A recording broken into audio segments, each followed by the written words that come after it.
Hello प्यारे बच्चों, तो आज करने जा रहे हैं 10th क्लास के बच्चों के लिए एप्लीकेशन ऑफ ट्रिग्नोमेट्रिक के सवाल 9.1 एक्सरसाइज। पहला सवाल देखते हैं।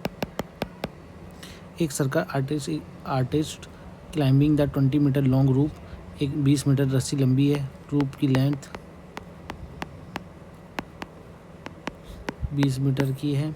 विच is tightly stretch and the tight from the top of vertical pole पे बांध दी गई है and the ground to the ground, और ग्राउंड पे बांध दी गई है। यानी कि रस्सी हमारी कौन सी है? ये चीज़ रोप है। ठीक है। Find the height of the pole. Height of pole बतानी है मुझे। ये पोल है। If the angle made by the rope the ground level is 30 degree, यानी कि ये जो एंगल बन रहा है 30 डिग्री का बन रहा है। ठीक है, तो लेट कर लो। Let triangle ABC is form by as per question. ये भी लिख दोगे तब भी तुम्हें नंबर पूरे मिलेंगे, कोई रोक टोक नहीं होगी। And angle rope with ground के साथ क्या एंगल बन रहा है? 30 डिग्री का बन रहा है बच्चों। ठीक है, तो थीटा तुम्हारे पास 30 डिग्री आ गया। वो तुमसे बोल रहा है हाइट ऑफ पोल निकालो। हाइट ऑफ पोल, चलो ट्रायंगल इस तरह लिख लो और इस फॉर्म में लगा दो। एट बी पर राइट एंगल है, ये भी लिख सकते हो। ठीक है। हाइट ऑफ पोल तुम्हारी CB हो जाएगी। हाइट ऑफ पोल CB हो जाएगी। तो साइन थीटा का फॉर्मूला यूज़ करोगे, क्योंकि उसमें परपेंडिकुलर अपॉन हाइपोटेनियस तुम्हें मिल जाएगा। पर इस थीटा के सामने परपेंडिकुलर होगा और ये हाइपोटेनियस होगी, तो तुम्हें साइन थीटा यूज़ करना है। साइन थीटा की वैल्यू साइन 30 डिग्री हो जाएगी, परपेंडिकुलर हो जाएगी CB और हाइपोटेनियस हो जाएगा AC। ठीक है बच्चों। साइन 30 की जो वैल्यू होती है वो होती है बच्चों 1/2। CB की वैल्यू जो दे रखी है वो दे नहीं रखी। हाइट ऑफ पोल है। रोप दे रखी है। रोप की लेंथ दे रखी है कितनी? 20 मीटर की।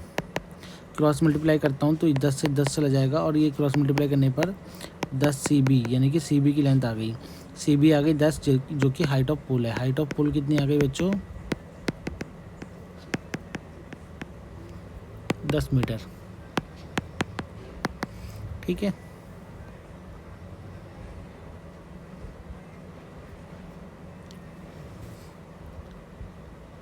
उतार लो, स्क्रीनशॉट ले लो।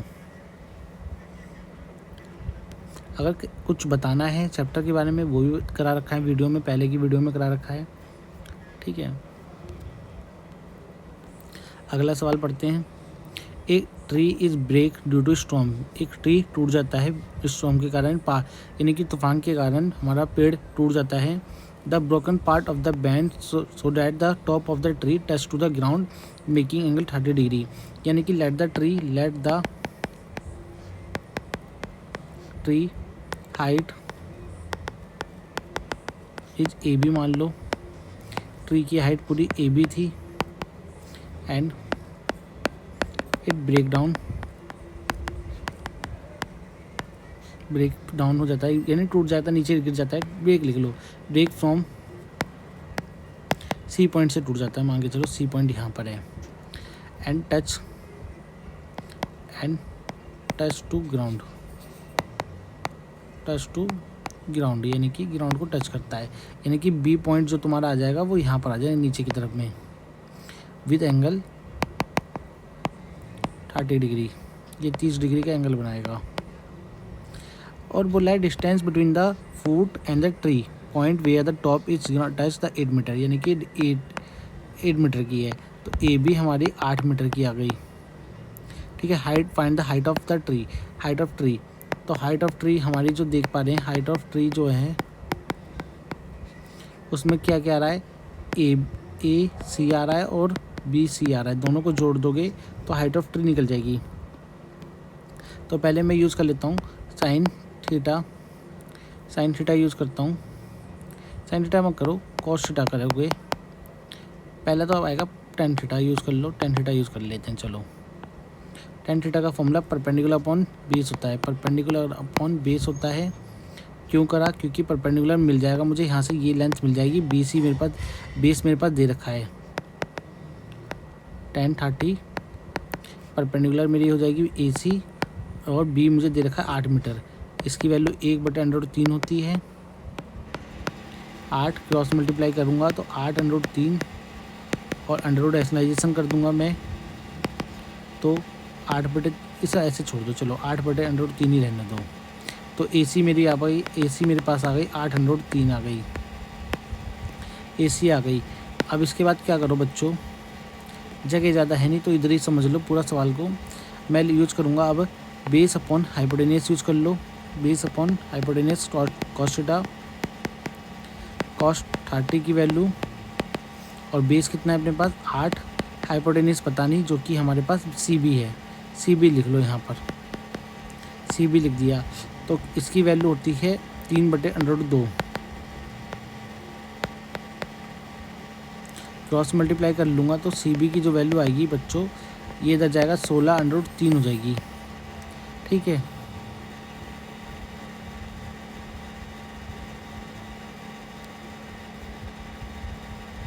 रैशनलाइजेशन कर दूंगा इसका,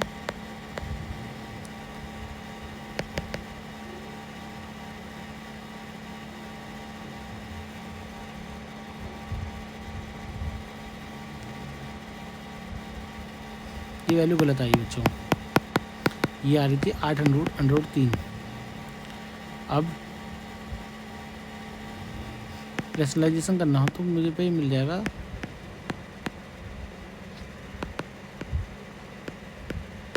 3, और इधर मिल जाएगा 16/3, और ये 3, ठीक है। अब दोनों को जोड़ने की बारी आ गई, मैं एक पेज ऐड ऑन कर लेता हूँ यहाँ पर।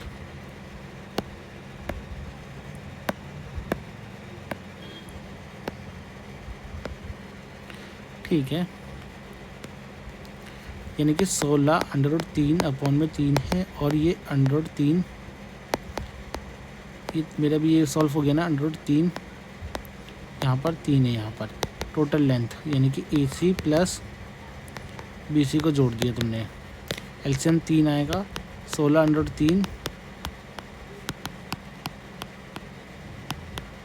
3 से डिवाइड कर दो 8/3 आ जाएगा आपका ना। इधर अगर आप रैशनलाइजेशन ना भी करो तब भी आंसर आ जाएगा, और ना यहाँ पर करो फिर भी जोड़ लोगे तब भी आंसर आ जाएगा, ठीक है। अगले स्टेप में करा दूंगा जब मैं नेक्स्ट सवाल उठाऊंगा कभी, ये वाला।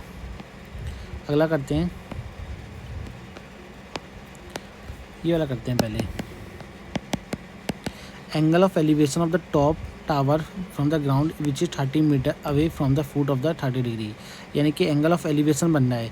अब बात एंगल ऑफ एलिवेशन की जब आ गई है, यानी कि जब भी कोई एंगल नीचे से ऊपर देखा जाएगा, जब भी कोई एंगल नीचे से ऊपर देखा जाएगा, ग्राउंड से नीचे ऊपर देखा जाएगा, वो एंगल ऑफ एलिवेशन होगा। और ऊपर से नीचे देखोगे, ऊपर से नीचे देखोगे तो कुछ इस प्रकार का एंगल बनना होगा, उसे डिप्रेशन या एंगल कहते हैं। यानी डिप्रेशन एंगल यानी कि जब भी डिप्रेशन में होगे तो मुंडी नीचे झुकी होती है, तो वैसे डिप्रेशन, ठीक है। और ये अल्टरनेट एंगल बन जाता है तो वो बात अलग है, ये भी थीटा बन जाएगा फिर। अब मेरा यहाँ पर angle of elevation of the top of a tower from a point on the ground which is 30 metre away from the foot of the tower, और ये 30 डिग्री का दे रखा है। तो लेट कर लो, let height of tower is AB and angle theta या angle लिख लो इज मेड ऑन C पर बनना है, C पर एंगल बनना है। और BC दे रखी है तुम्हें कितनी मीटर, 30 मीटर। अब तुम्हें ज़रूरत किस चीज़ की है, कि ज़रूरत है तुम्हें बेस तुम्हारे पास है, परपेंडिकुलर निकालना है, तो tan थीटा यूज़ कर लो।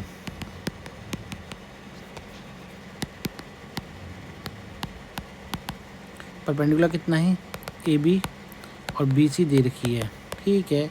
इसकी वैल्यू 1/√3 होती है, और इसकी वैल्यू होती है 30, नहीं परपेंडिकुलर तो नहीं दे रखा, AB रहने दो से, ये 30 दे रखा है। क्रॉस मल्टीप्लाई करोगे 30 ऊपर आएगा, √3 नीचे रहेगा।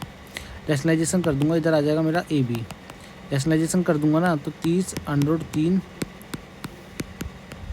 अंडर रूट से अंडर रूट हो जाएगा 3 और 30 अंडर रूट 3 और ये 3 बार में चला जाएगा तो 10 अंडर रूट 3 मीटर आ जाएगी मेरी लेंथ। तो ए बी मेरी जो आ गई वो आ गई 10 अंडर रूट 3 मीटर। ठीक है बच्चों, बहुत आसान सवाल था ये वाला। स्क्रीनशॉट लेना है स्क्रीनशॉट ले लो, दोबारा समझाना हो तो कमेंट बॉक्स में बता देना, समझा दूंगा मैं। ये सवाल नेक्स्ट वीडियो में कराऊंगा।